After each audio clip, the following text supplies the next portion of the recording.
განმარტოთ რამუშობას, შუახევის საავადმყოფოს მედპერსონალმა ერთკვირიანი დაფიცვა შეწყვიტა. ისინი იმ სახელმწიფო პირობებს აპროტესტებდნენ, რომელიც 1 ნოემბრიდან ალდადი BCI-მ შესთავაზა. ახალი კონტრაქტები ხელფასების 2-ჯერ და 3-ჯერ შემცირებას ითვალისწინებს, რაც მედპერსონალისთვის მიუღებელია. დაფიცულებს უკვე შეხვდა აჭარის ჯანდაცვის მინისტრი და საგანგებო სიტუაციების ხელმძღვანელი ზურა უტიაშვილი, რომელმაც თანამშრომლებს ერთკვირაში პრობლემების მოგვარება დაპირდა. ისინი მოლაპარაკებას დამართავენ ალდადი BCI-ის ხელმძღვანელობასთან დაფიცვა შეწყდა და საავადმყოფო მუშაობას ჩვეულ რეჟიმში არძელებს, თუმცა ერთი კვირის შემდეგ თუ პრობლემები არ მოგვარდება, აქციები ისევ გაგრძელდება.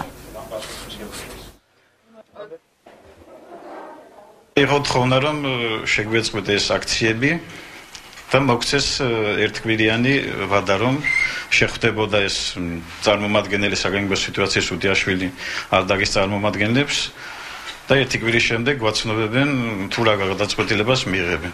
და ჯერჯერობით შუახევის სამედიცინო კოლექტივმა შევწყვიტეთ ეს აქციები და ველოდებით თუ რა შედეგი მოყვება ამ ჩვენს აქციებს.